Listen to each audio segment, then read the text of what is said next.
no estaban siendo tomadas en cuenta en la agenda de los estados, de las instituciones, y en particular justamente por las propias personas mayores, que muchas veces naturalizan estos malos tratos y destratos. Por eso es importante que todos desde nuestros lugares y espacios no solamente nos comprometamos con este 15 de junio, sino que cada día en nuestro transcurrir, no solo en la vida profesional, sino en la vida en familia, con amigos, etcétera, podamos propiciar el buen trato a las personas mayores y desterrar los prejuicios y miradas peyorativas que hay sobre la vejez y que diría yo que son la causa o la base de la que surgen luego maltratos mucho más graves.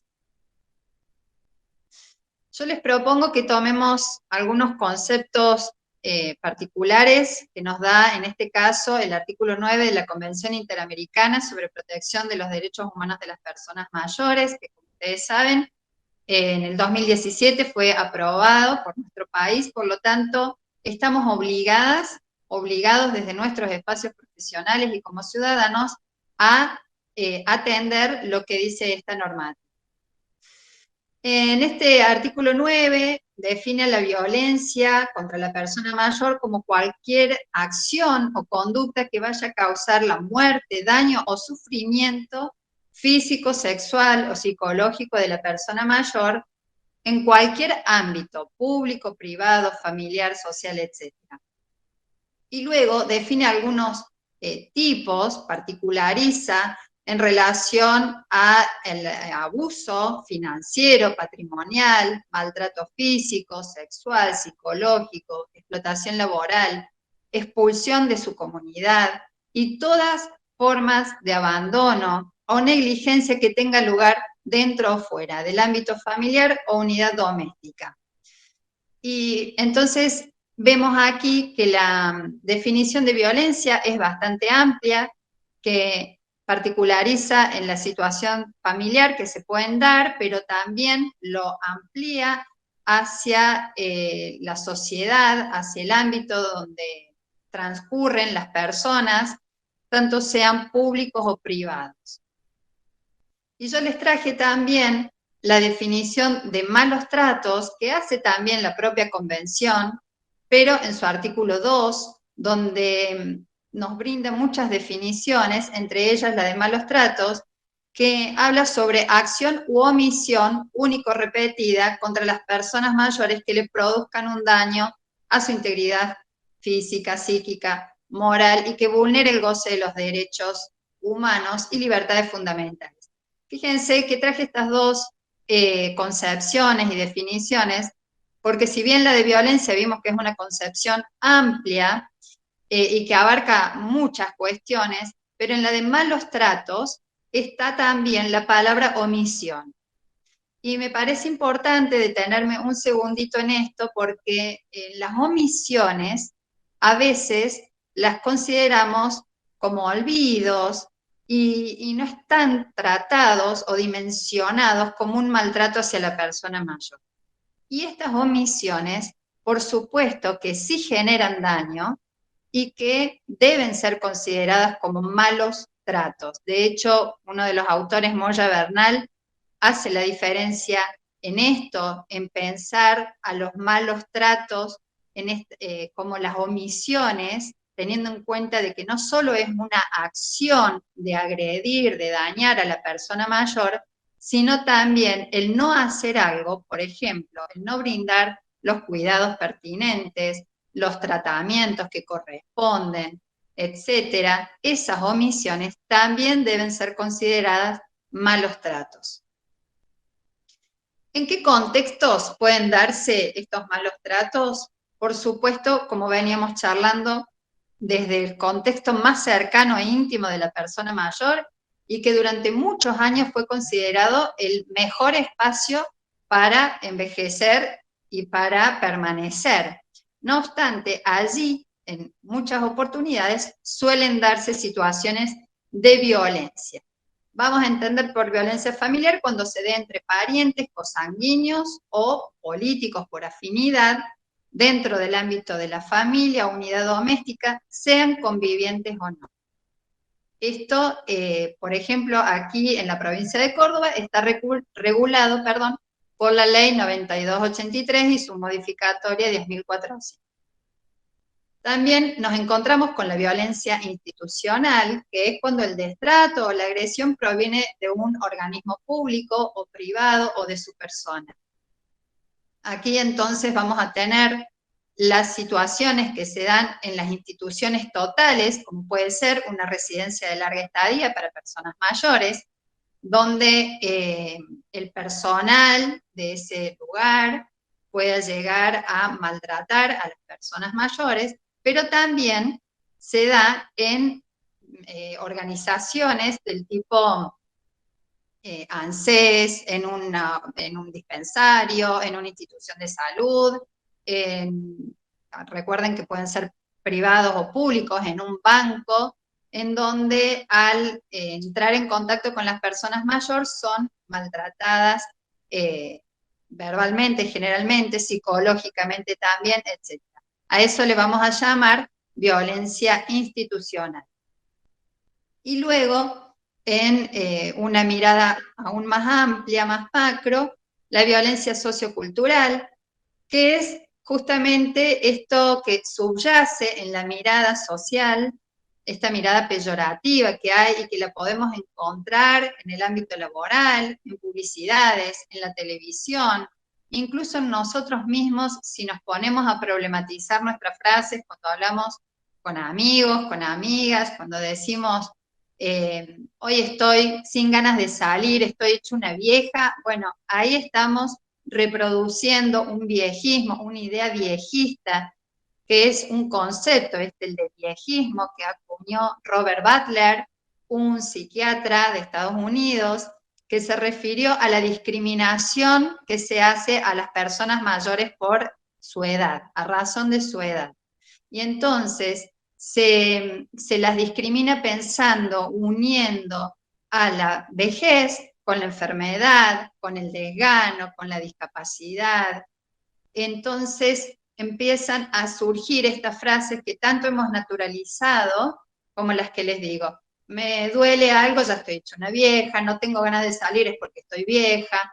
Todas estas cuestiones negativas se asocian con la vejez. Y eso es lo que nos lleva también a tratar a la persona mayor como una persona desganada, desvalida, enferma, etc.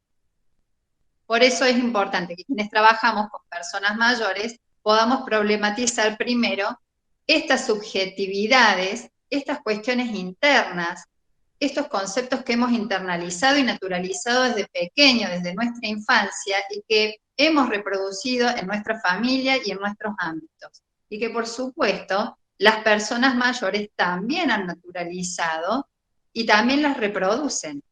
Nosotros, de hecho, las hemos aprendido de ellos. Entonces, nos propongo este espacio que sea de reflexión, ustedes desde su experiencia con el trabajo con las personas mayores, yo desde la mía, y que podamos entrecruzar las distintas miradas sobre esta situación. Aquí les traigo algunas tipologías sobre la violencia, como por ejemplo la psicológica y emocional.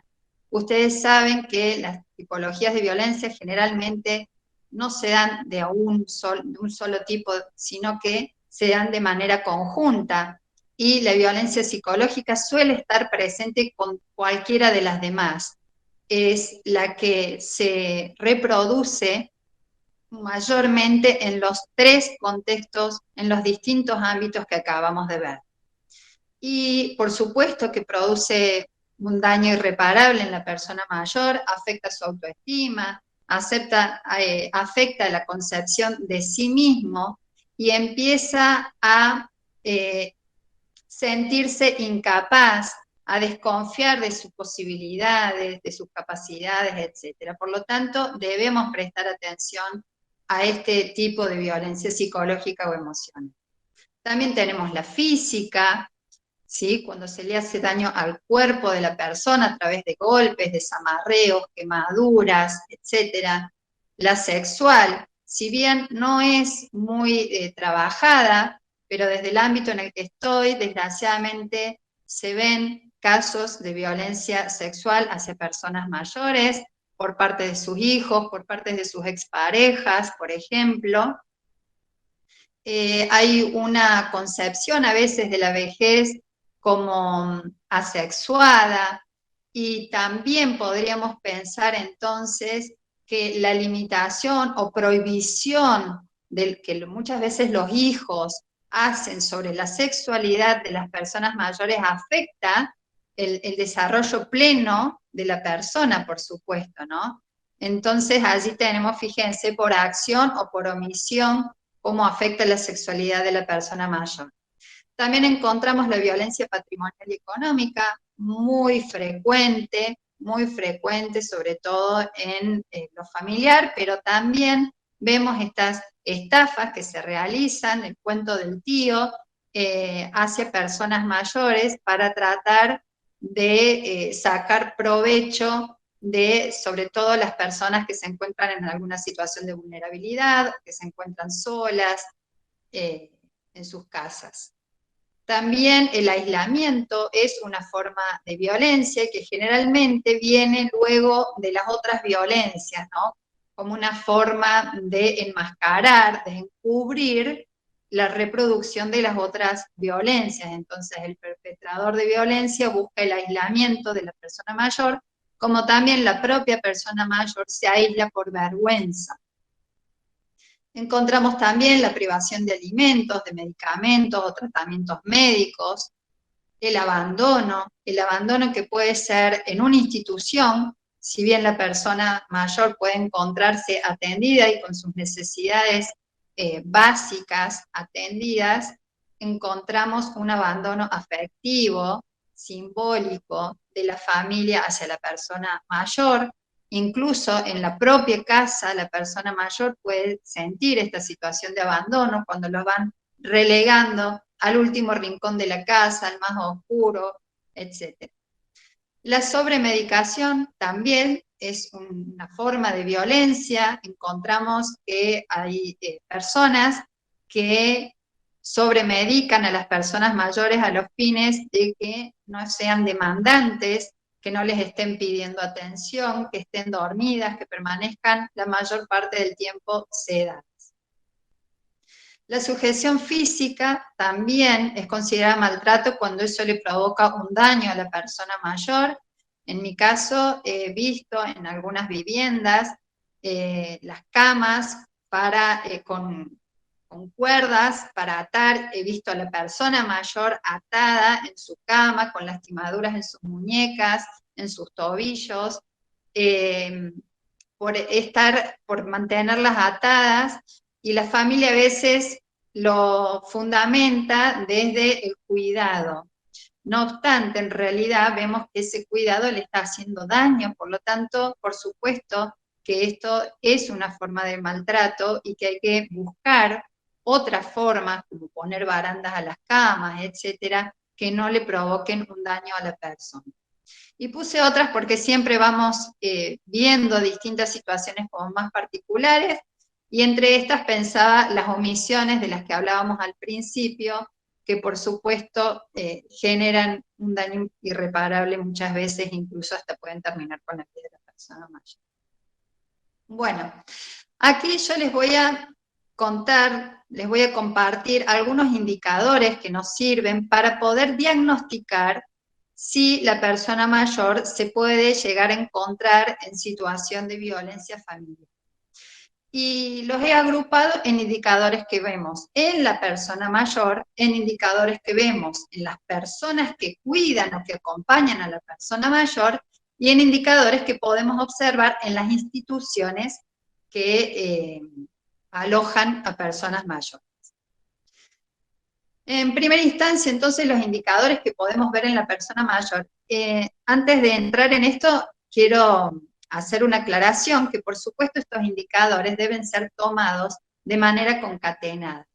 De ninguna manera, porque una persona tenga algún solo de estos indicadores o algunos de estos indicadores, por sí solo nos está diciendo que hay violencia. por supuesto que tenemos que empezar a unir las distintas observaciones que advertimos, y eso es lo que nos va a poder hablar si se trata de una situación de violencia o de otros factores que pueden implicar también algunos de estos indicadores. Entonces, en la persona mayor, ¿qué podemos observar? A nivel físico, moretones, lastimaduras, cortes, irrupción de dolores agudos, dificultades para movilizarse, escaras, desnutrición, deshidratación, pediculosis y muchas más. Obviamente ustedes podrán decir, hay un montón de personas mayores que presentan problemas para movilizarse, por supuesto, y que no son por violencia, porque hayan ejercido violencia en contra de ellas. Lo que tenemos que prestar aquí atención es cuando nosotros tenemos contacto asiduo con la persona y de repente nos dice que no puede levantarse de la cama o que no puede hacer cierto movimiento, entonces empezar a indagar, que eso ya sea una alerta para empezar a indagar y descartar, en el mejor de los casos, la situación de violencia. También podemos encontrar, en cuanto a lo emocional y psicológico, personas mayores con un llanto frecuente, que están muy tristes, que tienen cambios anímicos, pasan de estar tristes a estar irascibles, hostiles, personas mayores que sienten temor a hablar, o que ante algunos ruidos agudos, etcétera, ustedes ven que ya se están cubriendo. Desánimo y culpa. Las personas mayores muchas veces sienten culpa de los malos tratos que reciben. No solo las personas mayores, también por supuesto los vemos en otras víctimas de violencia, que creen ser culpables de generar la violencia del otro hacia ellos. También podemos ver en las personas mayores actitudes de vigilia permanente, que están todo el tiempo mirando qué les puede pasar, en qué momento puede reaccionar en contra de ella la persona que está allí. Vergüenza, aislamiento, desconfianza, muchas veces piensan que no les van a creer lo que digan, que las van a tratar de loca, porque aparte suele ser el discurso del maltratador de decirles eso, nadie te va a creer, estás senil. Y también otros indicadores pueden ser la falta de aseo, de cuidados personales, la vestimenta en mal estado o inadecuado al clima. Encontramos a veces personas mayores en un día frío como el de hoy, que están con remera mangas cortas, con una pollera, sin medias, incluso en ojotas. Bueno, todo eso nos habla también, nos puede hablar de una situación de omisiones o de violencia activa. En cuanto a los indicadores que podemos observar en los cuidadores familiares o cuidadores informales domiciliarios o formales, y también en las personas convivientes e incluso en otros cuidadores institucionales, etc. El agotamiento, el desborde, la intolerancia, la hostilidad, la impulsividad, todas estas características pueden implicar que esa persona pueda ejercer violencia hacia el adulto mayor. El estrés o la sobrecarga por los cuidados, por supuesto que también genera una situación de intolerancia, de no tener paciencia, de querer hacer las cosas rápido, y eso implica a veces un destrato hacia la persona mayor. Por supuesto que el consumo problemático de sustancias psicoactivas, tanto sea de bebidas alcohólicas como de otras sustancias, son un factor que en violencia familiar encontramos a menudo y que irrumpe en la vida familiar y que provoca situaciones de violencia hacia las personas mayores. También vemos en la persona cuidadora, cuando están afectadas en su salud mental, pueden existir situaciones de crisis de esa persona y que impliquen también la posibilidad de maltratar a la persona mayor. También cuando advertimos que el cuidador es una persona evasiva o controladora, que trata de evitar el contacto, nuestro contacto en privado con la persona mayor, o que intenta controlar los dichos de la persona mayor, que va de ciertos temas, eso también tiene que ser una alerta para pensar si puede existir allí una situación abusiva o de violencia. También cuando obstaculiza la asistencia sociosanitaria, cuando olvida las citas médicas, los tratamientos, allí podemos pensar en que puede existir negligencia, pero también omisiones o ser una actitud justamente de mantener en secreto lo que sucede con la persona mayor. También cuando advertimos al cuidador a la defensiva o en una actitud de constante negación, cuando no logra reflexionar o hacerse cargo de algunas situaciones o algunas cuestiones que habría que modificar, etc. Y también cuando sostiene expectativas irreales hacia la persona mayor, cuando esté esperando, supongamos, lo podemos ver en aquellas personas que cuidan a adultos mayores que presentan un deterioro cognitivo agudo y que están esperando que esto ya pasa, que esto se subsane, que mejore, y parecieran que quieren desconocer, porque en realidad uno les explica que esto cada vez se va a ir agudizando, sin embargo, como que mantienen esta esperanza de que ya va a mejorar, y eso implica la exigencia a la persona mayor de la realización de por ahí algunas acciones con las cuales ya no puede concretar por sí mismo. Entonces vienen gritos, vienen retos, la frustración del cuidador, etcétera, que puede generar situaciones de violencia. Y también vemos aquí algunos indicadores que podemos advertir en las instituciones, como por ejemplo, personal poco preparado o sin formación, tensión salarial y laboral que genere un ambiente tenso, sobrecarga en el trabajo, cuando los cuidadores están encargados de estar con la persona mayor, de asearlos, de darles de comer, de encargarse de la parte recreativa. Esa sobrecarga puede traer situaciones de destrato o maltrato a la persona mayor. Eso también sucede cuando hay escasez de personal y hay una superposición de tareas.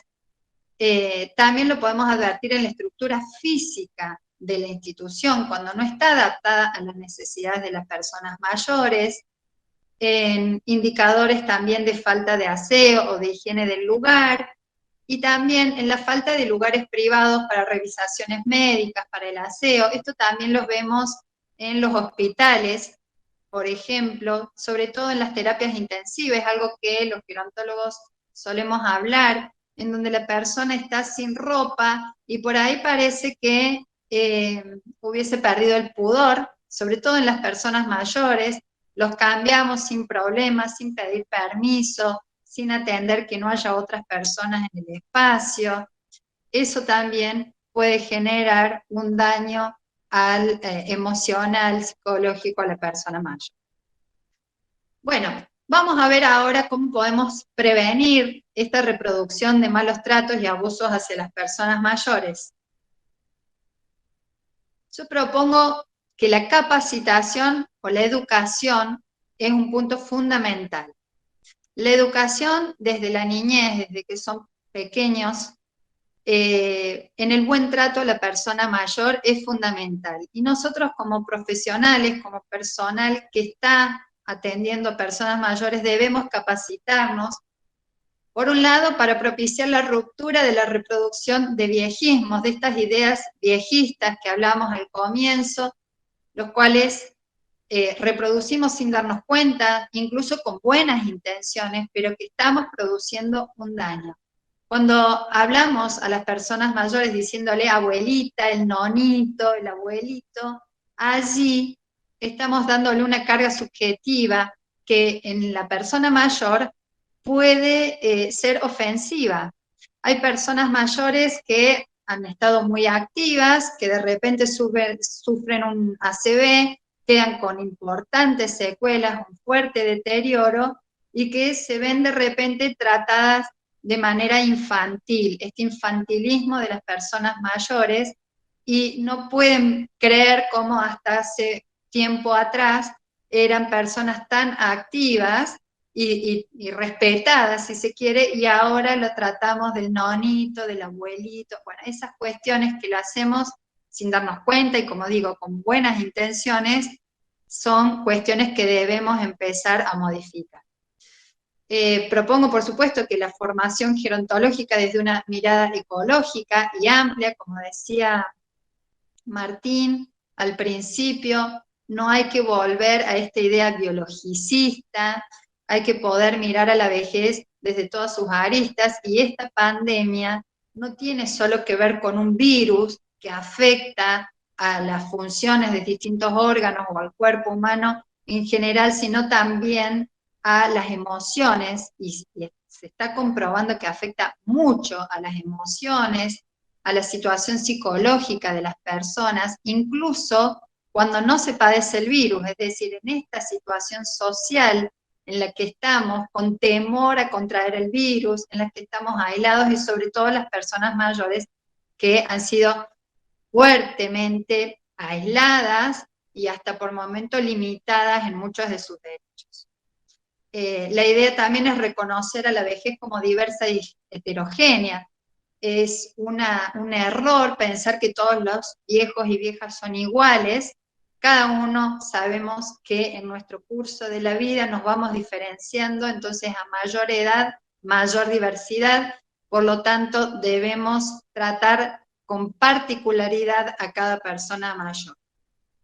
Por otro lado, propongo también la sensibilización y empatía, intentar esta mirada integral de la persona mayor, en qué situación se encuentra, cuál es su entorno, qué situación familiar, cuál es la trayectoria de su vida, empatizar desde un lugar de ponerme en el lugar del otro, sin juzgar a esa persona mayor, por qué dice lo que dice, por qué hace, tener en cuenta sus expectativas y deseos, es decir, tener una escucha activa.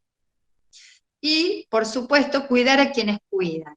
Y en esto la responsabilidad primera está en la propia persona cuidadora, de tener acciones de autocuidado frente a situaciones de ansiedad, de desánimo, de cansancio, de desborde, pedir ayuda, insertarnos en espacios terapéuticos. Eso es muy importante, tanto sea un familiar de la persona mayor como cualquier persona que se dedique al cuidado de personas mayores, y sobre todo cuando las personas mayores presentan deterioro cognitivo. Y también ofrecer espacio de escucha en las distintas instituciones o equipos técnicos de reflexión y apoyo y supervisión para el personal abocado al cuidado de personas mayores, sobre todo dependientes. Y para ir cerrando, me parece interesante cómo promover los buenos tratos hacia las personas mayores. Me parece que creando espacios de participación activa, alentando la autonomía de la persona mayor, incluso cuando esto implique un mayor tiempo en la ejecución de las tareas, de las acciones. A veces es más fácil vestir nosotros a la persona mayor y ya está listo para el desayuno, pero allí estamos justamente incapacitando, digamos, o estamos dejando de estimular de que la persona se esfuerce y pueda realizar, por ejemplo, la vestimenta en los casos de aquellos que presentan alguna dificultad para vestirse, pero también cuando queremos hacer las compras o queremos ir al banco por ellos, para evitar el traslado. Está bueno que la persona mayor continúe con una vida activa, eso es saludable. En este contexto de pandemia también, por supuesto, respetando todos los protocolos que sabemos que hacen a la prevención del COVID. Pero es bueno que la persona mayor continúe activa en la medida de las posibilidades. Estimular el aprendizaje también de nuevas herramientas. Esto se ha visto mucho en la pandemia, de nuevas herramientas de comunicación u otras cuestiones que sean de interés para la persona mayor y que colaboren en la interacción de los adultos mayores con otras personas, tanto sea con pares, con otras personas mayores, como también intergeneracional, con familiares o con jóvenes de distintos lugares. Fortalecer estos vínculos intergeneracionales, ofrecer la posibilidad de colaborar con otras personas. Esto lo saca a la persona mayor de ser el desvalido, el frágil, el carente de recursos, para ser el potenciador, el que ofrece algo para dar. Ustedes habrán escuchado seguramente a muchas personas mayores que dicen, yo ya no sirvo para nada, no me necesita nadie. Bueno, sacarlos desde ese lugar, que sientan que sí son necesarios porque lo son, porque tienen algo para aportar. Cada uno desde su lugar tenemos que estimular que esto suceda, que sean benefactores para otras personas. También me parece importante brindar una mirada positiva del proceso de envejecimiento desde nuestro accionar. Esto es lo que les decía también, desde nuestra propia vida. Si nosotros vivimos diciendo que no queremos llegar a la vejez, que la vejez es enfermedad, etcétera, por supuesto que vamos a estar desalentando a una vejez saludable. Y por último, crear ambientes amigables con las personas mayores, tanto en lo concreto como en lo simbólico. ¿Qué significa esto? Ambientes que sean luminosos, que sean saludables en cuanto a los colores, en cuanto al aire, al clima. Por un lado, digamos, todo lo que implica a la infraestructura, y por supuesto lo simbólico, que no haya tensión ambiental en situaciones de tensión familiar, con toda esta situación económica, etcétera. A veces provocamos que la persona mayor también no se comunique, o que se empiece a aislar por temor a que irrumpa una situación de agresividad, etc. Bueno, esto sería un poco mi aporte. Espero que les haya servido y que nos sirva para poder continuar reflexionando sobre estos temas.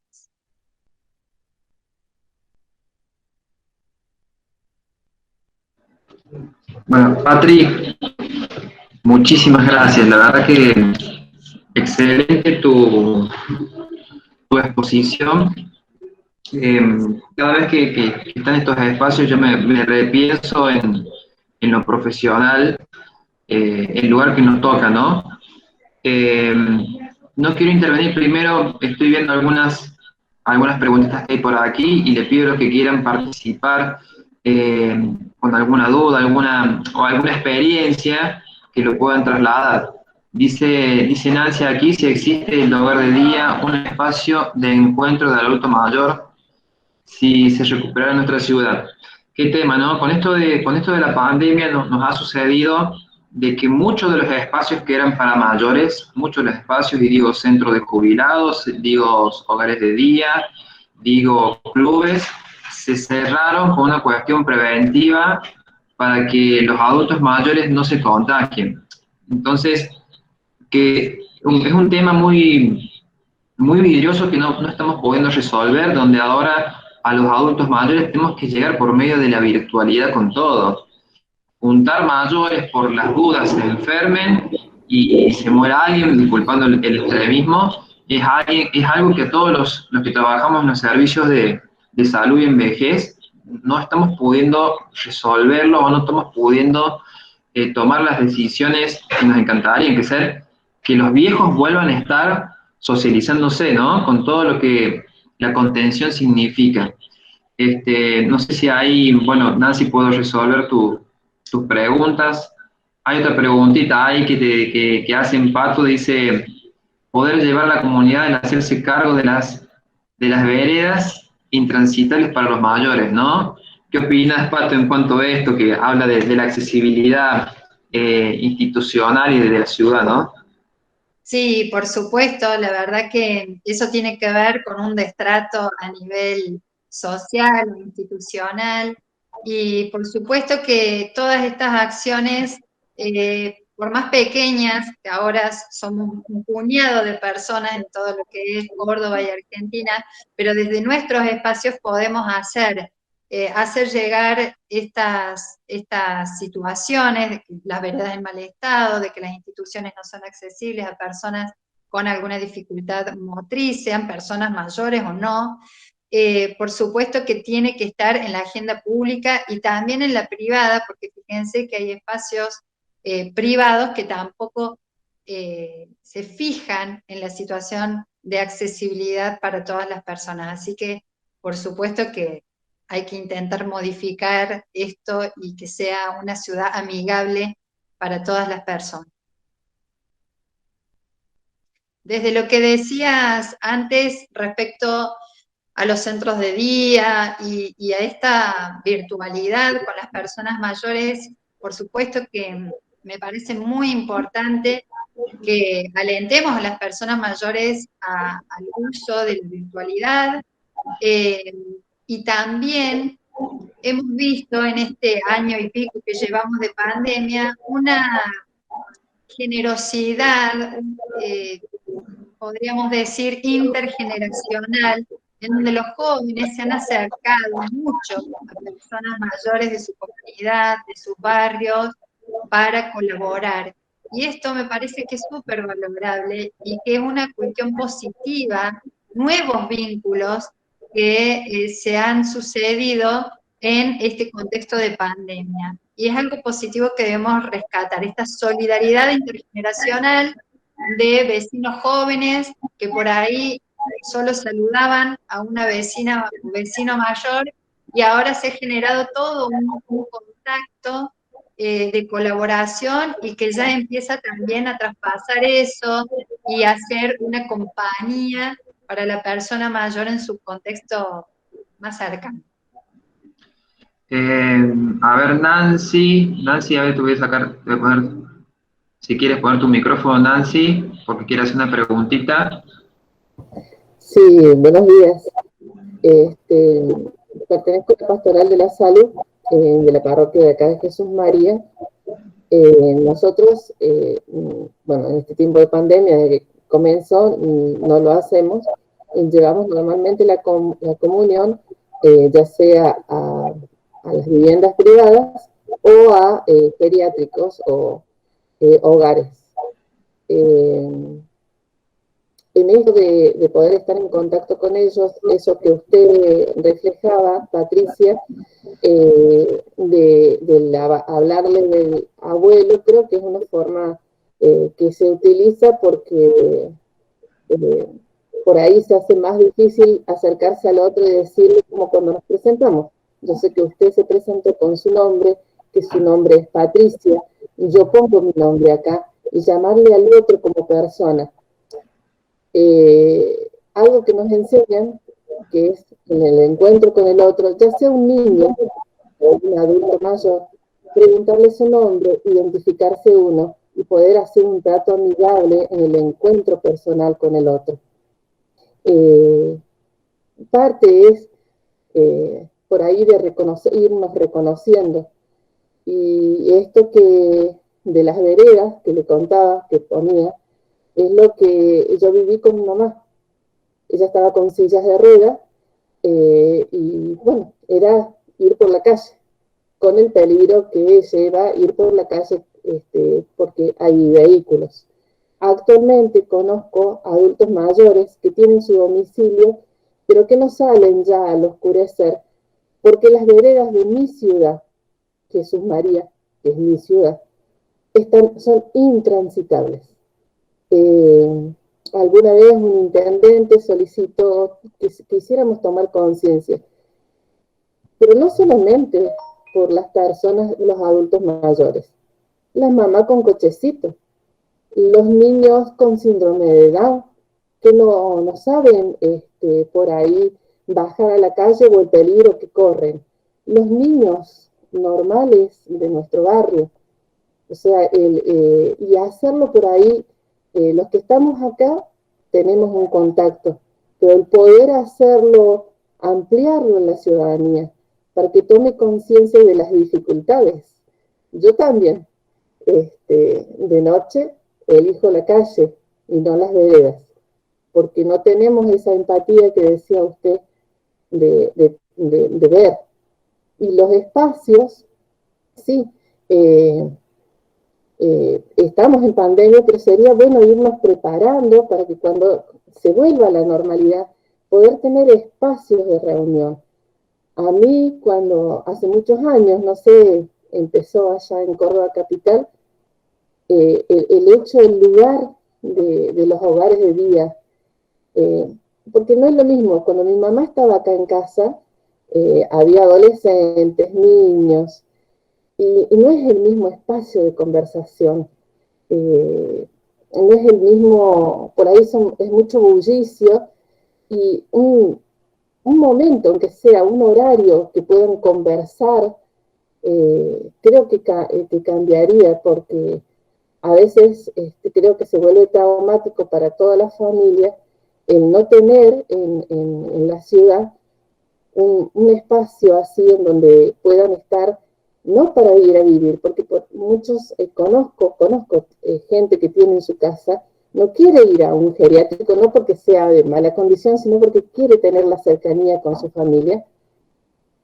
Pero el adulto mayor necesita de esos espacios que he visto. Creo que algo modelo, y lo he visitado, el geriátrico municipal, sería algo así, de música suave, lugar para leer, poder tener en nuestra ciudad un lugar, eh, bueno, son utopías, pero que en una de esas nos podemos ir preparando para cuando termine tener un espacio para eso, ¿no? Digo, perdón. Nancy, me parece perfecto lo que decís, lo que propones, teniendo en cuenta aparte que en realidad las personas mayores puedan participar de un club que haya en el lugar, de bibliotecas, no hace falta que sean espacios específicos para personas mayores. Una biblioteca comunitaria, por supuesto que puede asistir la persona mayor, un taller de arte o espacios recreativos y que solo estén adaptados al ingreso de cualquier persona, como decías vos con las veredas, que cualquier niño o persona adolescente o persona mayor pueda ir en una silla de ruedas o con un bastón o con alguna dificultad y pueda ingresar sin problema. Más allá que sea un espacio deportivo o recreativo, etcétera. Y no es necesario que sea específico para adultos mayores, sino abierto a toda la comunidad y que la persona mayor vea en ese espacio una posibilidad de integrarse. Bien, Patria, aquí dos preguntitas más. Van hablando, mira, ¿cómo es el tema de la afectación psicológica que producen los mayores, ¿no? Hablan de un abuso y de violencia que hubo en una residencia y que luego esta persona mayor, realmente, ¿cómo le costaba después expresarse las características de la víctima? Muchas veces, ¿cómo podemos abordarlo? Hablabas de algunos indicadores y de la importancia que tenemos que tener los que trabajamos con mayores de esos indicadores. El adulto mayor es una persona vulnerable, indudablemente, en donde cualquier acción u omisión lo va a afectar y no es muy simple muchas veces detectar estos tipos de violencia. Por lo tanto, derrumbar estos paradigmas de la naturalización, de cómo los tratamos, qué decimos, no tan solo la violencia física. Cuando hablamos de violencia muchas veces nos quedamos con el golpe, con el zamarreo, con atarlos y la verdad que has hablado de un sinnúmero de tipos de violencia. Emilia Elías, una de nuestras profesionales de aquí, cuando tú decías, ¿cómo hacemos para llegar a los mayores con las nuevas tecnologías? Y de pronto ellos, ¿cuántos saben de las nuevas tecnologías? ¿No? ¿Cuántas herramientas nos hacen falta todavía arrimar a ellos? Porque sin querer dijimos, vamos desde la virtualidad y no todos los adultos mayores tienen internet, no todos saben utilizar un teléfono, no todos saben prender una computadora. No sé qué me puedes contar un poquito en cuanto a la experiencia de cómo han llegado los mayores ustedes en este año de pandemia. En eso, si me permitís decir algo, hay muchas personas mayores que sí usan las tecnologías y por supuesto otras que no, pero sí debemos poder ver la particularidad, no tampoco quedarnos con que por ser persona mayor no lo va a poder hacer. Y también hay personas que no tienen un teléfono, que no tienen wifi, que no tienen una computadora, entonces también en esas hay que pensar, por supuesto, y buscar formas alternativas de sostener los vínculos, por supuesto, con todos los cuidados. Bueno, acá Celina también plantea un poquito esto, ¿no? Tenemos que llegar al personal también y a los viejos y de alguna manera en esta era digital, ¿cómo hacer para llegar a ellos? Bueno, estamos repitiendo un poquito las dificultades que hemos tenido, pero opino lo mismo, Patri, de que creo que hemos hecho grandes esfuerzos y mucha gente se reinventó en esto. Y en esto de las miradas positivas en la vejez y dejando los viejismos de lado, los viejos también demostraron de que pueden aprender, de que pueden incorporarse a las tecnologías, de que han aprendido a sacar un turno, a hacer una compra online, de que han perdido el miedo, acompañados también por sus familiares. Lo intergeneracional ha hecho mella en este sentido y esto es para celebrarlo. La pandemia nos ha permitido ver cosas malas y cosas muy buenas, y cosas muy buenas. Y uno de los puntos también, Patri, en esto de la importancia que estos abusos y maltratos muchas veces se deben por desconocimiento. ¿Cuánto de nosotros somos responsables en formar al que cuida? ¿Cuánto tenemos de responsabilidad como Estado, ¿no? Desde que nos habla la Convención de que el Estado se debe comprometer a tomar políticas públicas en este sentido. Me queda pensando en algunos otros puntos desde los viejismos, Patri, y esto, que el que quiera participar y preguntar, qué difícil trabajar muchas veces en la vejez cuando en una sociedad nos dice que tenemos que ser jóvenes, que lo mejor es ser joven, y en donde derrumbar esos mitos naturalizados a veces nos cuesta un doble trabajo. Así es, la verdad, creo que el trabajo debe empezar por nosotros mismos, aceptarnos que en muchas oportunidades también reproducimos estos viejismos, que somos partes de la sociedad, y poder entonces empezar a problematizarlos, pero no para juzgarnos como malos profesionales, etcétera, sino justamente para advertirnos en ese lugar y para poder modificar el trato hacia las personas mayores y también para nosotros ver nuestro propio proceso de envejecimiento de una manera más saludable. Si no pareciera que el cumplir años en cierto momento de nuestra vida empieza a ser una carga. Y la idea es celebrarlo. Yo pienso, si nosotros queremos vivir, ¿cómo es que no queremos cumplir años? ¿Cómo es que no queremos llegar a la vejez? Nos tendríamos que morir todos a los 59 años. Entonces, empezar a mirar que hay muchísimas vejeces saludables y apuntar a eso desde hoy, desde la edad que tengamos, porque como es nuestra vida hoy, va a ser posiblemente en la vejez, desde la mirada que hoy tenemos, si nos enfocamos en lo que no podemos, en todas las limitaciones, o nos enfocamos en lo que sí. Y en esto de la pandemia que vos decías, tal cual, o sea, ha traído cuestiones muy positivas como es ver a abuelos con sus nietos con un tema de conversación como es el teléfono, que antes parecía algo que era de la generación de jóvenes, niños, adolescentes, y en realidad ahora eso los ha unido con sus abuelos y abuelas, les crean Instagram, hacen bailes, lo vemos en las redes, y eso me parece muy positivo, el acercar las relaciones.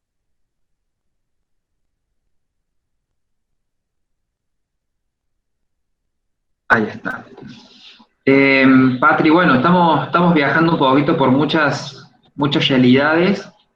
Me quedo un poco con el concepto inicial que decías, de hoy no es tan solo un día más, debería ser todos los días, ¿no? De repensarnos cómo estamos transitando y acompañando a los adultos mayores con los distintos tipos de abuso y maltrato. Hay tanto para hacer, tanto por trabajar, tanto por comprometerse. De alguna manera, si no nos comprometemos en vejez, y nos estamos equivocando, porque los adultos mayores, y muchas veces, yo ahí tomado algunos datos, tenemos esta conceptualización de que la persona mayor es la que vemos en la residencia, en los geriátricos, y sabemos que es un porcentaje muy menor, es un 2% de la población. ¿Qué pasa con el otro? Y que tenemos que trabajar mucho por eso.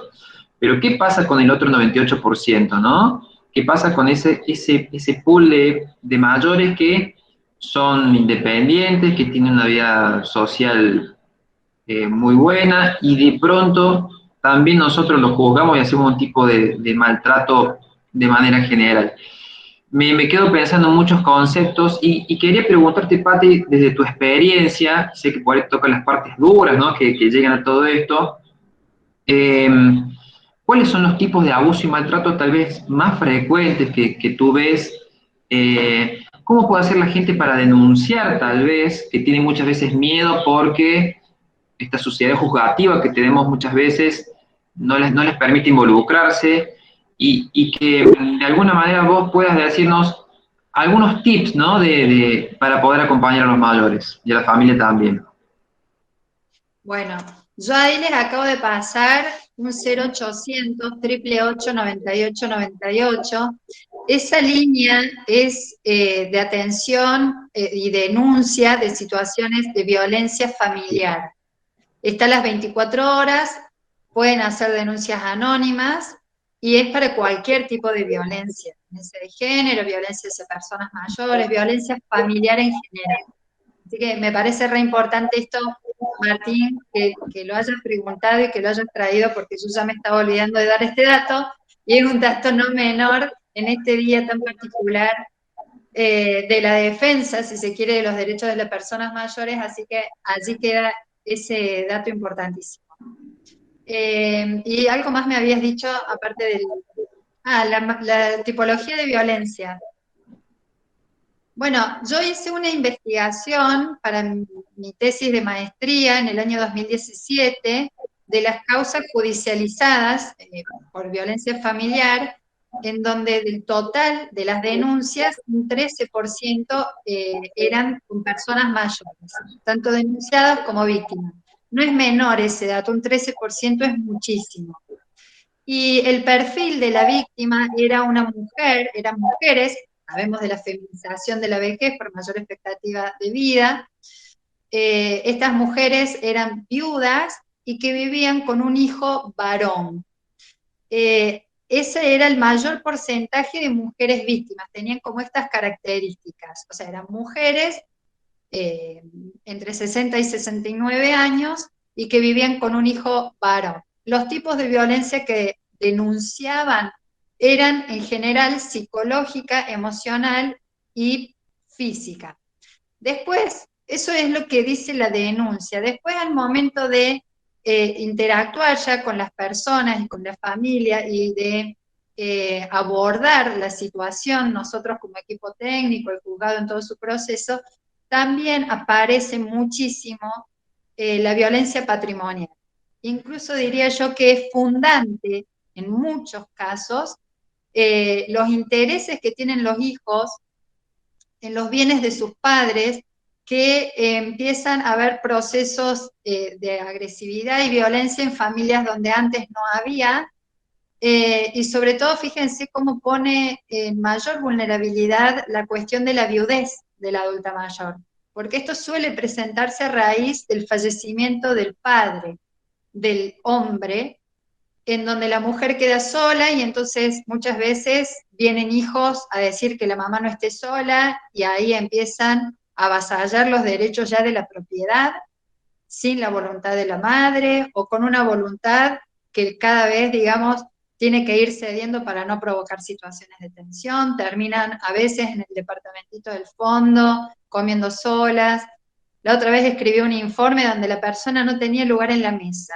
Y la adulta mayor me decía, es que yo como sola en mi pieza porque si no, somos muchos en la mesa y no entramos bien, ellos son 5.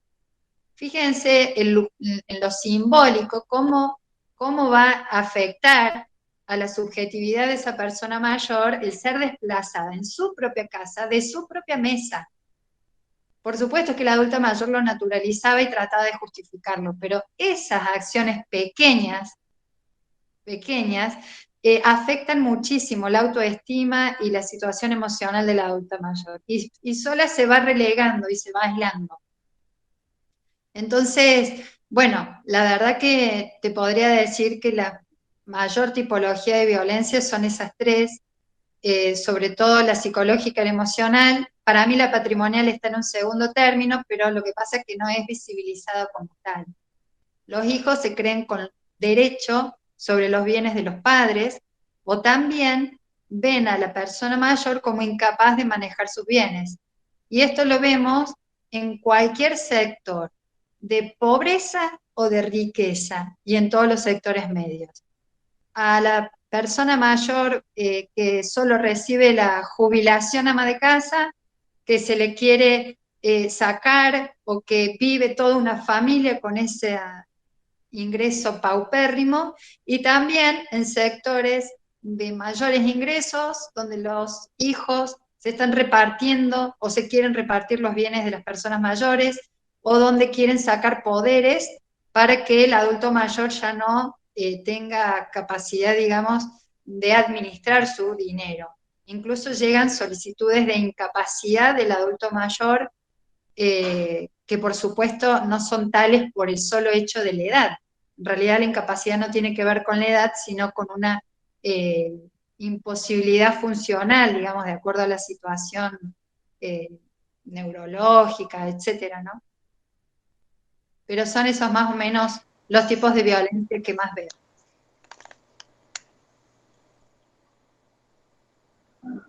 Bien. ¿Alguna otra preguntita? Si no, yo arranco, soy como vos, Patria. Hablamos y podemos estar toda la tarde hablando y de alguna manera los participantes son los protagonistas acá. No nos olvidemos que este es un espacio de reflexión también, ¿no? No sé si todos tenemos las respuestas ideales para esto, pero sí empezar a visibilizar los tipos de violencia y después acceder a los profesionales que tal vez tienen más experiencia, creo que es el puntapié inicial de esto. A ver, había una preguntita por acá. Dice, rescato que debemos y corresponde dar a nuestros adultos mayores tiempo, que es lo más preciado a cada etapa del ciclo vital, pero primordial en este grupo etario. Gracias. Bueno, poner en eje de atención a los mayores, ¿no? ¿Cuántas veces decidimos por ellos? Así es. Por ellos, ¿no? Aquí tengo una profesional a mi lado que la inquietud que tiene en esto de las residencias, en esto de cómo desenraizar los viejismos que hace el personal. Y esto no lo hacemos una cuestión juzgativa, sino me gustó mucho lo que pusiste en una de las diapositivas, que decir, hay que empezar mucho tiempo antes con esto, ¿no? Hay que empezar desde la niñez, la adolescencia, de inculcar de que ser viejo no está mal, no es feo, no pasa nada si sos viejo. Entonces, ¿cómo hacemos, Patri, en esto, ¿no? De tener estos preconceptos, ¿cómo los desconstruimos, Patri?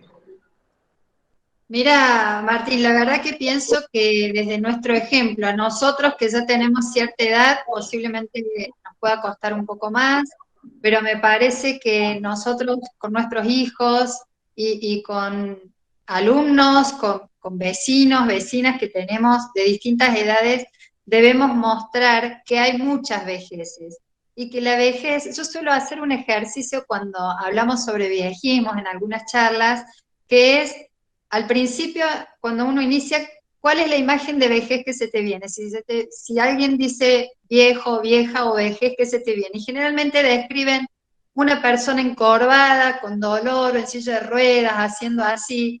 Y esa no es la vejez que vemos. Yo después le paso fotos de Mick Jagger, de Madonna, nuestro presidente, presidentes de un montón de países que son personas mayores y no tienen esas características de estar entumecido y hablar así. Entonces, yo creo que desde el poder visualizar a las personas activas como personas mayores, porque si no vemos que los otros son viejos, y no nuestro tío que es un divino, nuestra profe que amamos y que sabe un montón, o sea, vemos muchas personas viejas en la tele, las escuchamos en la radio, leemos sus libros, admiramos sus trabajos, y sin embargo, cuando hablamos de viejos, de vuelta se nos pone en la idea el viejito encorvado con el bastón. Entonces hay algo que no está funcionando bien allí. Entonces yo creo que si hacemos este ejercicio y miramos a nuestro alrededor, qué vejeces tenemos, vamos a encontrar muchas más vejeces activas y saludables que las otras. Patri, clarísimos tus conceptos. ¿Cuánto hay para hablar de esto, no? Consulta, una consulta. Por ejemplo, los estilos de vidas de las personas también entrarían en la forma de envejecer. Por supuesto, el proceso de envejecimiento se inicia junto a la vida, o sea, desde el primer momento que uno existe, que uno tiene vida, empieza el proceso de envejecimiento. Es decir, que un niño está envejeciendo, nosotros en este momento estamos envejeciendo. Ese trayecto de la vida, este curso de la vida del que se habla mucho en gerontología, va a implicar, por supuesto, cómo vamos a ir pasando por estos momentos de la vida. Entonces, Claro, porque por ejemplo, hoy en día se busca una longevidad más en la adultez. claro, Que- cada vez que vivimos llegar- más años y el Claro, desafío es vivirlo con buena calidad de vida. exacto. Por eso preguntaba, porque digo, escuché hablar mucho, pero bueno, también depende del estilo de vida de cada persona. Sí, por eso es importante plantearnos el tema desde ahora, desde la edad que cada uno tenga, desde antes incluso.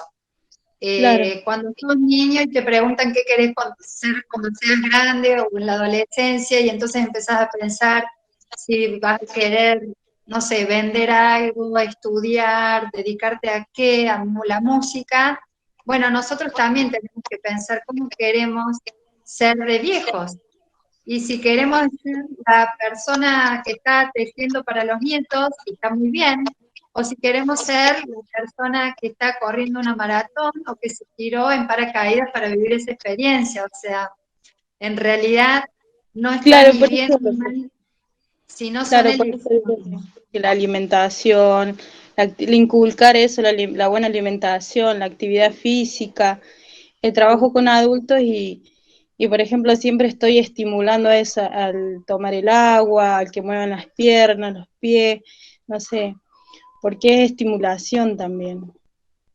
O sea, en la parte que yo estoy, pero bueno, eso ya viene desde niño. Es perfecto eso, Gloria, verdaderamente sostener hábitos de vida saludables durante toda la vida, por supuesto que tenemos mayor probabilidad de tener una vejez saludable. Claro, porque por ejemplo nosotros somos, yo, o sea, un adulto joven, mejor dicho, en esta etapa de mi vida, pero bueno, también, o sea, uno cuando va leyendo y va estudiando, se da cuenta de que, bueno, de que tuvo una mala alimentación por ahí cuando es adolescente y bueno, todo eso después repercute. Ujú. Así es. Gracias, Gloria. No, bueno, Bien, ¿alguna otra preguntita de la gente que está participando? Ya llevamos una horita larga de charla. La idea, si no hay alguna otra preguntita por ahí, a ver quién, aunque sea de la experiencia personal, alguna duda que la tenemos a Patrick, que da una charla espectacular. Hola, bueno, buenos días.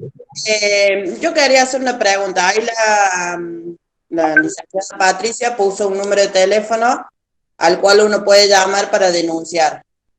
En el caso de que uno, por ejemplo, quiera comunicarse y no pueda, siempre tiene que tener prueba de lo que uno dice para poder denunciar a la persona que está maltratando a una persona mayor, o solamente con llamar y dar informaciones estaría. En realidad, la idea es, yo lo que sugiero generalmente es ver qué cosas se pueden hacer antes de llegar a la vía judicial, porque la vía judicial irrumpe en la vida de la familia, porque esto es de violencia familiar, ese 0800, recuerden, ¿no? Sí, Si sí. es en una institución u otra cosa, ya va por otras vías penal, etc. Entonces, ¿qué cosas hay antes de llegar a la vía judicial? Eso es como en primera instancia. Si uno agotó el poder hablar, decir, che, me parece que te estás excediendo con esto, con lo otro, bueno, entonces sí uno puede hacer la denuncia y en realidad el juzgado es el que va a tener que ver qué es lo que está sucediendo a través de las distintas audiencias y a través también de los estudios que hacemos los equipos técnicos. Y aquí también es importante que sepan que no, la justicia tampoco aquí busca un culpable porque no es la justicia penal. Lo que busca es que no haya riesgo para alguna de las personas y si hay riesgo, tomar medidas de resguardo, ¿sí? Después, por supuesto, en la denuncia se puede instar acción penal o la juez lo puede pasar a fiscalía en el caso que corresponda. Pero si no, lo que se trata es de evitar el riesgo o de salvaguardar a la persona que puede encontrarse en riesgo y para ello se toman distintas medidas cautelosas. Claro, yo le pregunto porque tuve un caso particular, no sé si ahí, bueno, el doctor lo leyó, que tuve violencia en un geriátrico con mi abuelo, con el padre de mi papá, y nosotros quisimos hacer la denuncia, pero bueno, nos dijeron que teníamos que tener pruebas de lo que estábamos diciendo cuando nosotros, nuestros propios ojos, digamos, lo estaba viendo. Por eso Sí, pregunto pero el tema de eso de lo que de hacer pasa, la Vero, denuncia. que es un tema en las instituciones porque no se considera como familia. Si bien hay una corresidencia, una convivencia, es una institución total, lo que se llaman instituciones totales, pero no hay lazos de parentesco. Entonces eso no entra por la ley 9283, que es la ley de violencia familiar. Eso, en todo caso, habría que dar conocimiento a Rugepresa, que es el ente administrativo que se encarga, digamos, de todas estas instituciones, y en los casos que exista un delito va a la justicia penal. Sí, sí, o sea, bueno, mi abuelo ya falleció hace 4 años, pero siempre nos quedó esa duda de que por qué no pudimos hacer algo cuando pudimos, digamos, ahora ya, bueno, ya es tarde, como él dicho, pero siempre nos quedó esa duda y ahora que usted estaba hablando de la violencia de género a las personas mayores, entonces, bueno, me quería sacar esa duda de cómo era el tema, digamos. Perfecto, Vero. Gracias. Disculpen, quería anunciar de esto que presentó Vero. Aparte de poder decirle o no a la persona que, así como les conté, pertenezco a la Pastoral de la Salud y visitamos domicilios. Hay veces que hay negación del ingreso por parte del familiar, aun cuando la persona ha solicitado que se lleve la comunión o poder rezar con alguien o que vaya el sacerdote. Los pasos previos sería solamente es hablar con los familiares cercanos y después la denuncia, o hay otros pasos previos antes de la denuncia. Sí. Pienso que en la medida de lo posible uno tiene que tratar de hablar con los familiares y de hacerles reconocer que la persona mayor tiene la capacidad de elegir quién ingresa y quién no, conocer por qué el familiar se niega a que usted vaya a visitarla o le dé la comunión. Si esa charla, ese diálogo no se da, tal vez uno puede encontrar otras redes de la persona mayor que puedan accionar como mediadores, e incluso también de la comunidad, si hay trabajadoras sociales que estén trabajando con esa familia, el propio cura a veces suele ser mediador importante para algunas personas. Y bueno, si todo eso se desvanece y usted ve que hay indicios de violencia, bueno, por supuesto que está la posibilidad de hacer la denuncia, siempre está la posibilidad de hacer la denuncia. Desde mi lugar digo que a veces es mejor otros pasos previos, porque la justicia a veces llega ya con la policía en la casa, con cuestiones que también irrumpen en la vida doméstica. Pero esto que decía Vero es real, cómo tendrían que ser las pruebas. También pertenezco a un centro vecinal y como centro vecinal también nos llegaron denuncias en donde le hicimos llegar al municipio sobre, no podíamos denunciar maltrato porque no estábamos viéndolo, pero presumíamos que no se mantenía las condiciones al adulto mayor, pero lo que nos dijeron desde el municipio, el asistente social, fue nosotros no podemos ingresar si no nos permite o si no hay una orden judicial. Entonces, claro, eso es así. Es así. Ustedes pueden llamar, por supuesto, desde el centro vecinal o como vecinos a decir que en tal familia parece que no se está brindando la asistencia, que el trato hacia la persona mayor es irrespetuoso, bueno, lo que ustedes hayan escuchado o visto, y por supuesto la justicia después se encargará de continuar con el proceso o archivarlo en el caso que no advierta ningún indicador de riesgo. O sea, Patri. Perdón, doctor, o sea, las palabras a utilizar en caso de no tener prueba es, nos parece, aparenta no dar una seguridad, porque si no tendríamos que presentar pruebas sobre lo mismo. En realidad, en violencia familiar no hay que presentar pruebas, hay que decir lo que uno ve o lo que uno escuchó. Bien, digamos, gracias. ¿cuáles son los indicadores para usted que le dicen, que le hacen sospechar que en tal lugar existe violencia? Esos indicadores, decirlos ahí en el teléfono, en el 0800, y con esos indicadores, luego la justicia definirá si da para una intervención de la justicia o no. ¿Sí? Bien. Patri, bueno, escuchaba recién a Nancy, me quedo con una mirada, ¿no? De la importancia que es de comprometerse con algunas cosas.